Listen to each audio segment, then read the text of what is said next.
pantry and part 2 of things that I have canned and things that I will can again and things that I won't can again. I didn't get to showcase everything because the first video would have been way too long, and I thought of some things afterwards and I was like, oh my gosh, I need to share. The other part of that is this is a collaboration, and Heather over at the Needy Homesteader, when she did her video, she brought you in close so you could see everything up close, and so that's what I'm going to do today for you.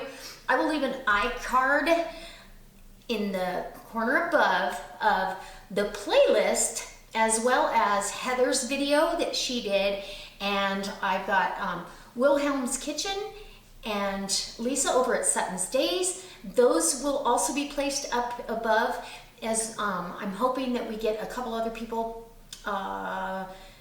Mandy from More to Life. I'm hoping that we get all of us doing this video and just giving each other ideas on what maybe we like that they don't like, and vice versa, and maybe give you guys some insight as well.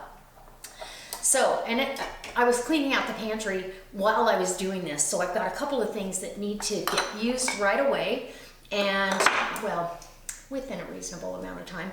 And then, and I just wanted to bring you in and show you some of the things that I have canned and things that I just absolutely love and things that, not so much.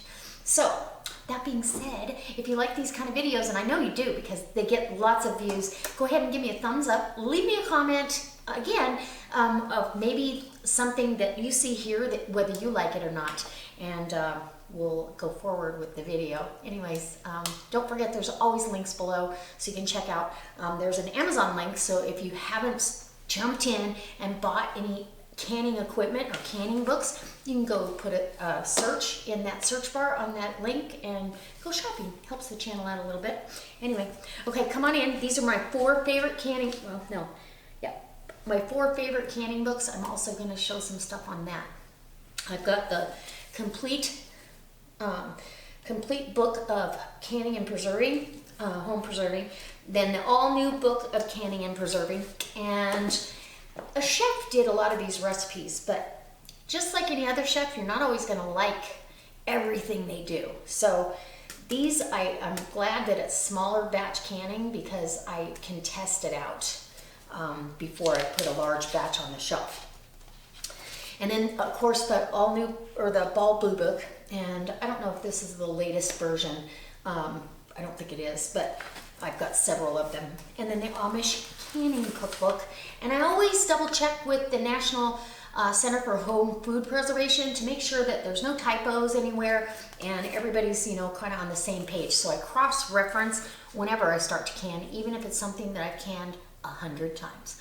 So I'm going to bring you in close and let you see what we got going on. Okay, so let's start with apple butter. Apple butter is so fantastic to put on your shelf, and I do it in these little 4-ounce jars as well, and sell a variety of jams and jellies at the salon. Around the holidays, my jams and jellies just fly off the shelf. So I've still got some apple butter left from last year, and we love it. It's so delicious on an English muffin or a home baked biscuit. That I will definitely do again. It's super easy. I've got a video on this. I do it in the crock pot. Couldn't be easier. And easy to can up. The next thing is tomato jam. Now I got this out of the spicy tomato jam. I got this out of the all new Ball Complete Canning Book, or all new book of canning and preserving from Ball. So this was a hit for condiment, so I wouldn't can it again in any bigger jar than this because they're hard to go through. It's like a condiment you put on a sandwich, like a meatloaf sandwich. It's wonderful. It's not super spicy. Everybody expects it to be jam, so they think of fruit, and it's not fruit. It's tomato. Well, tomatoes are a fruit, but it's a condiment. So yes, I would do it in a small batch, not huge because I'm not going to go through it very fast. Okay, so the next one, this is homemade cranberry sauce. It is phenomenal, and you can use your favorite recipe, and I absolutely love it. So This, I would definitely a keeper. You're gonna do this over and over again, and it keeps forever on the shelf. Some jams and jellies and that kind of thing darken up, like plum jam, strawberry jam. You want to use those within that first year. This one is a couple years old and it's still wonderful. We'll have it with Thanksgiving or a turkey dinner, or a chicken dinner. Anyways, fantastic. Or put it on sandwiches. Okay, so, oh, here's another condiment. And this is a sweet and spicy, like a Thai chili sauce. It is so good, and it's wonderful to use for a dipping sauce, for wings, for, you could make, do chicken skewers, and grill them, and then have this for dipping sauce as well. I love this stuff. It's spicy, and it came out of the spicy and tangy all at the same time. That came out of this ball book, the complete book of home preserving. Okay, that is a winner. Okay, now we're gonna go to, let's stay in the condiments. Okay. This is my recipe for a sweet and spicy barbecue sauce. It is delicious, and I do several kinds of barbecue sauce, but in the summertime we go through it, and I love having it on the shelf. I don't have to worry about going to the store and buying something full of something that I don't want to consume. So I can, and it's way cheaper. I can my own barbecue sauce, and I would definitely do it again. Have I ever made any I didn't care for? Nope. Okay, because you're tasting it beforehand. And then here is another one. This is a zucchini relish, and this is like a hamburger or hot dog relish, because it does have the turmeric in it. It's fantastic, and everybody that tastes this loves it. It gets rid of 10 pounds of zucchini too. So I know our gardening season is over, but this is fantastic. And I have a video for that. So maybe I'll try to place an iCard above for that particular recipe. And I think we're done with the condiments. And let's go to protein. Okay. This is canned bacon. And I can bacon a little bit different than some people. I do in small jars like this. This is a half pint. I do the bacon bits and pieces because I don't need to, it's not going to fry up like a slice of bacon. So I don't feel the need to waste the parchment paper. And this jar is from 2011 and it needs to get used up. So we're going to put this on the front and center shelf so we know to use this in the next recipe. And I've probably got a recipe coming up that I'll get this out and use it. So, canned bacon. You can flavor greens, beans, put it in, anything you like that you normally have bacon. And I open this and just fry it up just like it is. And it's delicious. So, it does not come out of a ball canning book, but I use the setting for meats. And even the half pint, I go for 75 minutes. So next we have pork. And pork, this is pork butt. So this is par cooked, but the pork butt, you can see there's fat in there. You can take that off, but this is tender and just fantastic to drain this off, drain the broth off, and I use chicken broth. Drain that broth off and use it for a quick barbecue sandwich, and this is enough for 2 people. You don't get as much in the jar when you par cook your meats, but I'd rather have that broth and that option to make a gravy, because you could actually make like mashed potatoes and put barbecue pork on it if you wanted to, or you could make gravy with the broth and use it for something else. So you get 2 products in one. I feel like that's the bonus, but pork butt only. I will not ever again can pork tenderloin or pork loin. And the reason being, on the tenderloin, I got so many pounds of that from Zaycon and it was delicious, but it's like I should put some on the shelf, and I won't do it again. because there's no fat in that meat, for whatever reason, the meat came out very thick, stringy texture. And I don't know how you could say it was dried out because it was in sauce, but it was not good at all. I did not like it. So that all went away. I got rid of it. So let's go move on to, ooh, I did this at the same time as that pork butt. This is, oh, so good. And I wish I had more of this. I'll be doing this again. This is the last jar. This is a smoked skirt steak. I got these skirt steaks from Zaycon, and I smoked them really quick, so it really wasn't cooked all the way through, but got a good smoke on it, and then jarred it up in pieces, in chunks. Oh, it's delicious. It's really, really good. It's got a rich smoky flavor, and I used beef broth over this. Yes, I will can this again, although I'll probably use a different cut of meat. I don't know, unless I can get a really good buy on skirt steak, but any cut of beef or elk I think would be really good. This had a good amount of fat, so I don't know about the elk. So I'd probably maybe do this with a chuck roast, because you want some fat in there. As you can see, there's a little fat on the top, but fully submerged in the liquid and beautiful. Okay. And then we just have plain beef. Now this is plain old beef. And this, I believe this was raw packed. And this is, what year is this from? No, this wasn't raw packed, because I stopped raw packing about 2011, 2012, something like that. But this was par cooked, sorry. And with some beef broth as well as its own juice, they produce, you know, because you're not cooking it all the way through. But this one I don't think got par cooked as much as some of the other jars because of the way it looks. It's not sticking to the jar.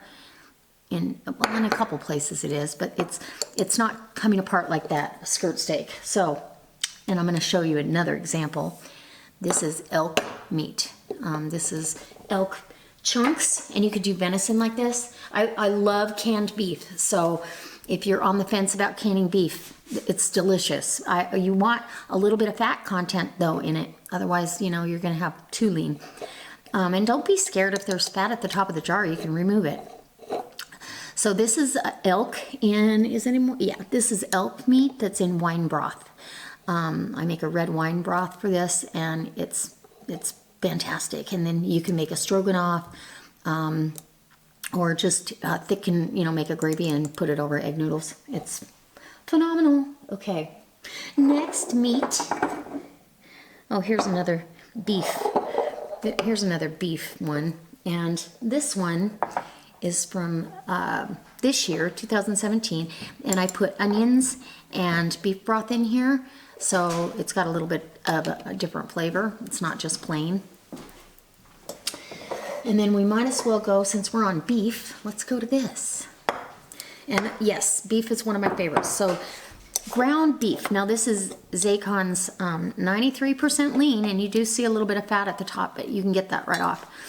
And this is fully cooked before I put it in the jar, and then I add broth. And so it's got some broth in there. I have done the dry canning of the ground beef, but I found that I really like the texture better if I go ahead and add beef broth or bouillon that has maltodextrin in it, because that keeps the meat firmer. Okay, now we're gonna go to chicken. Now this one, I raw back. Okay, these are whole chicken legs, bone in, and you can get 5 in a quart jar, and this makes the best pot of soup. I know it looks like a science experiment, but it makes the best pot of soup on the planet. Super easy. Pull them out, take the bone out, and you've got beautiful shredded dark meat chicken. Everything in here is full of flavor. So and they're easy to do. Get them on sale, stuff them in a jar. Now we've got, this is chicken that I cube and can up. And this is in a chicken broth, but I also season it with herbs de Provence. I can't say it. Anyways, this is great for soups, casseroles, anything you're going to do, and I would definitely do this again, for sure. I will not raw pack chicken other than legs and thighs with the skin and bone in. I wouldn't do it with chunks, but that's just me. Okay, and now we've got that. Now we've got soups. This is, for me, it's like a starter base. This is a mushroom soup, and it's chunky. I cut the mushrooms up as fine as I can get them, and it's almost like a French onion, but it's mushrooms and onions and beef broth, and it's delicious. And I use this for, you add a little cream, and you've got like a cream of mushroom soup base. Speaking of which, this one caused a lot of controversy. Yes, this is my cream of chicken and mushroom soup, and I thickened this with clear gel. I did in the 22 quart pot. I put a quart of heavy cream in here, but it came out fantastic. Now I make this without the cream now because it's just easier. I like the flavor of the fresh cream opposed to having it already in the jar. But this is the last jar of this, and I'm glad I found it because I need it for a recipe. All right, and the next soup that I have is carrot and fennel, and it is wonderful. It's just a nice vegetarian soup to have on hand. It makes a great lunch, and with a grilled cheese sandwich. So I'll probably do this again. I'm not in huge batches because I don't eat it very often. But okay, now we're gonna move to, oh, I got another soup. Oh yeah, okay. Zuppa Toscana. Now I just canned this. I just uploaded the video. And this has the sausage, potatoes, chicken stock, bacon, onion and garlic and kale. And this is the base. So when you open the jar, you add heavy cream, and it is a wonderful soup. And I tested this out on video, and the texture of the sausage is perfect.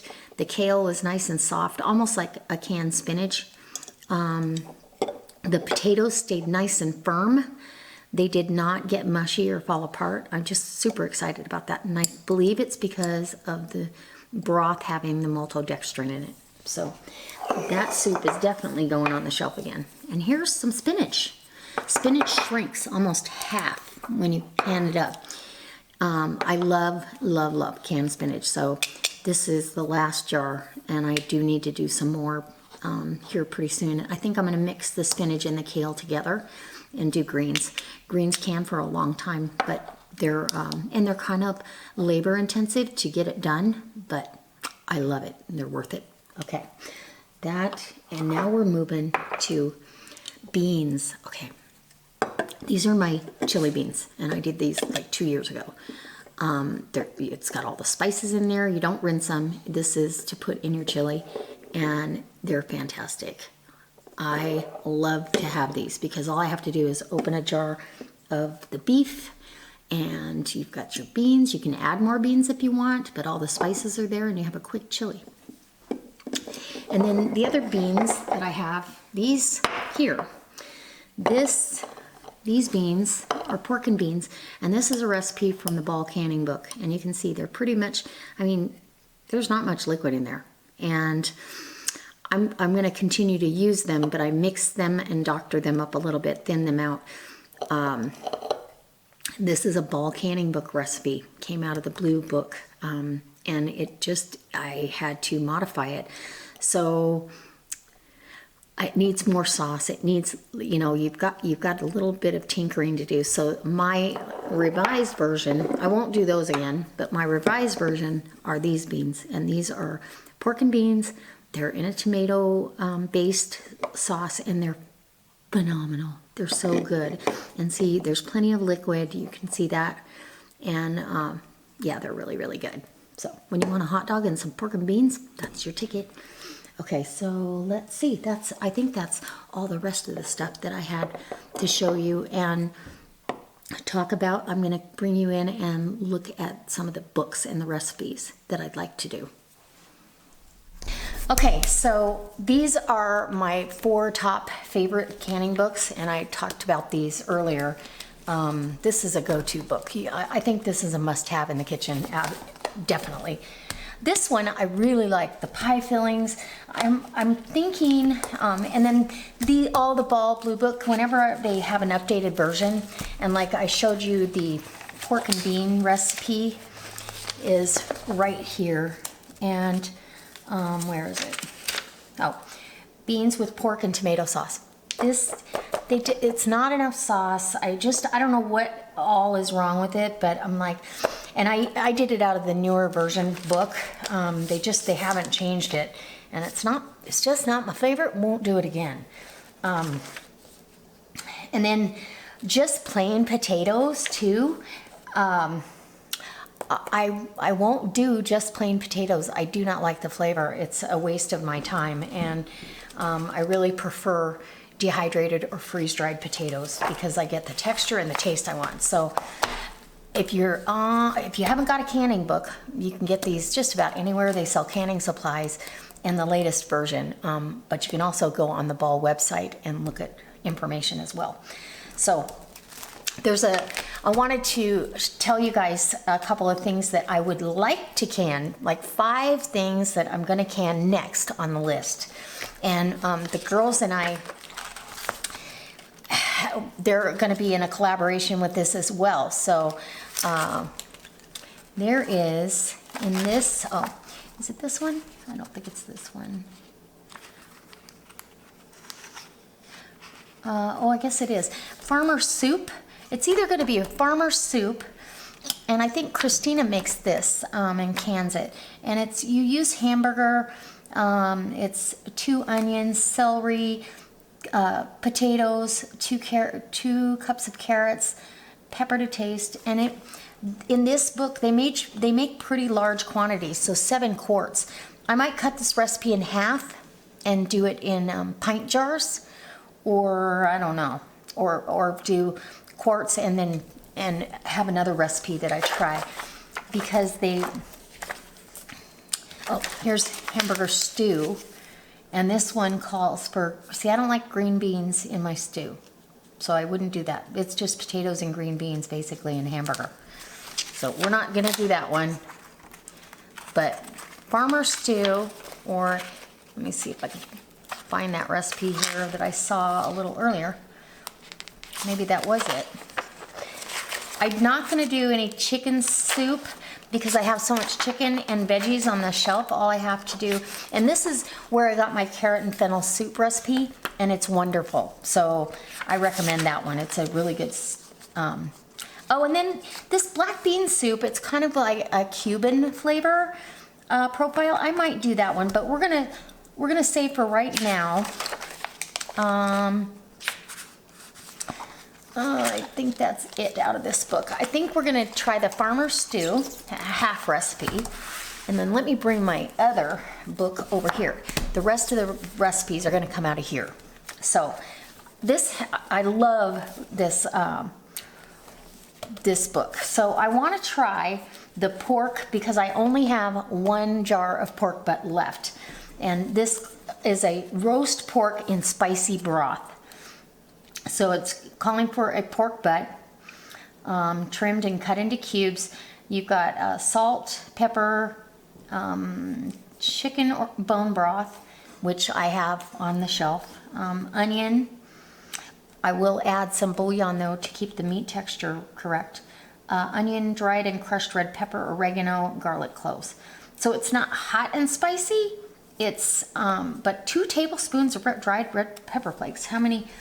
Let's see how much it makes. Does it say? Oh, up here. It makes about 6 1-pint or 3 1-quart jars. So that's a nice small batch. That's what I like about this canning book. So I'm going to do that in pint jars, and if I get 6 pints out of that, that'll fit in my small canner. And this book is the reason I bought that little 10.5 canner. Okay, so I'm going to make that. I would like to make these French onion soup, and my book is falling apart. The French onion soup, and Heather over at the Needy Homesteader, she makes this onion soup. So I don't know if it's this particular recipe. I don't think it is, but it yields 8 1-pint or 4 1-quart jars. So the pint jar would be perfect, and to pull out and do a crusty bag out with some melted Gruyere cheese. Oh, yum. Michael is not a big fan. So the French onion soup mix, or soup, is next on my list. This is going to be number 3. Heather over at the Needy Homesteader makes a French onion soup, and I just think it's wonderful. Now this calls for bone broth again, but I don't have beef bone broth on the shelf. I have chicken and turkey. I don't think I have any more beef. I might, but I'm going to use the better than bouillon instead, so the texture of everything stays really nice. And I do add a little wine to my French onion soup, so I might modify this recipe a little bit, but it yields 8 1-pint jars. That's perfect to have on the shelf. You can use that soup as a casserole starter, or you're going to make a stew, throw it in there, or you're going to make hamburger gravy for mashed potatoes, thicken that up with the French onion soup mix. Yum. Okay, so that's number 3, and okay, I gotta hold this together.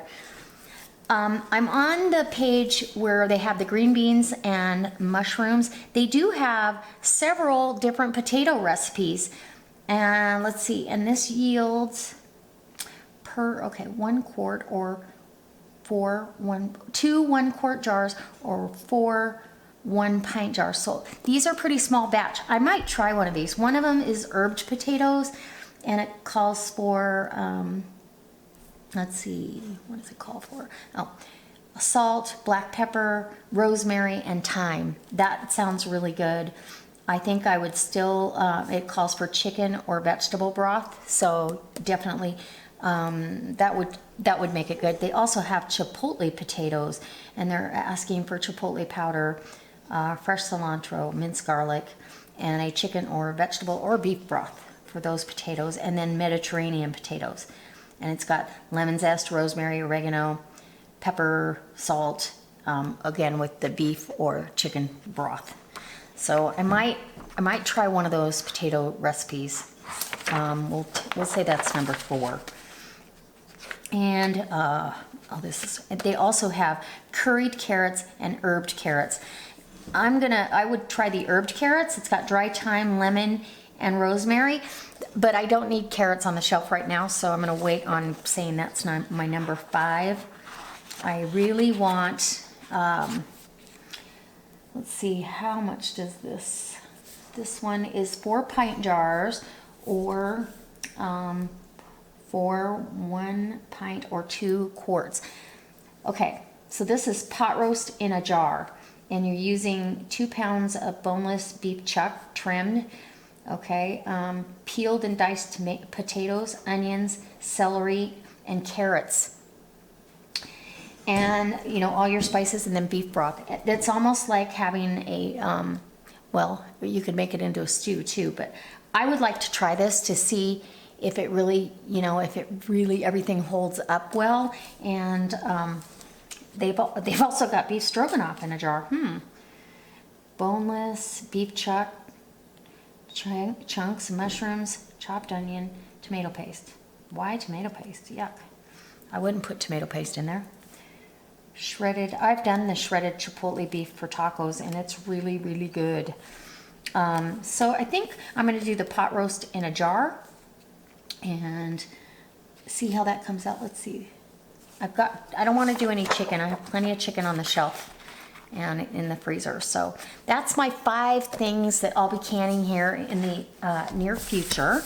And I hope that this video inspired you to get to canning and get some resources, in your library. And, these are fun to sit down with on a cold evening and just kind of earmark the things that you'd like to do. And I mean, I've got earmarks all over the place. I've got, let's see, what's this earmarking? Oh, for just how water bathing, the times and everything for altitudes. It's kind of good to just brush up on all that stuff. This is the book the tomato herbed jam came out of.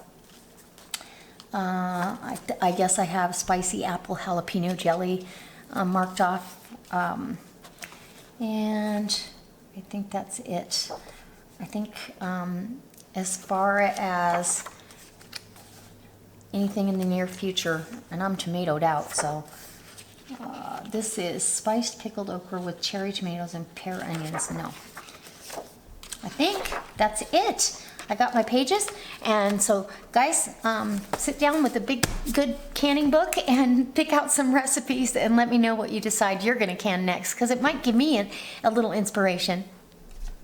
So I hope it inspires you to pick out some new recipes, go through your canned goods. I just did my inventory so I know what I have and what I need, and I really feel like having a really well-stocked pantry, from canning, home canning to freeze-dried and dehydrated, and freezer also. I consider all of that my pantry. So I truly hope it inspired you to maybe get yourself a new canning book and look into some new recipes. And I'm going to enjoy this small batch canning very much. So guys, I can't wait to see you next time for another delicious recipe here at Linda's Pantry, and maybe it'll be one of these ball canning book recipes, because I'm definitely going to be sharing the videos. All right, and don't forget, there's links down below. You can check out some freeze-dried foods. You can go on the Amazon link and look at these books. All of them are pretty inexpensive, and I believe you can get the Kindle form, or you can get the Kindle version of this on your phone for like $2. So, all right guys, see you next time.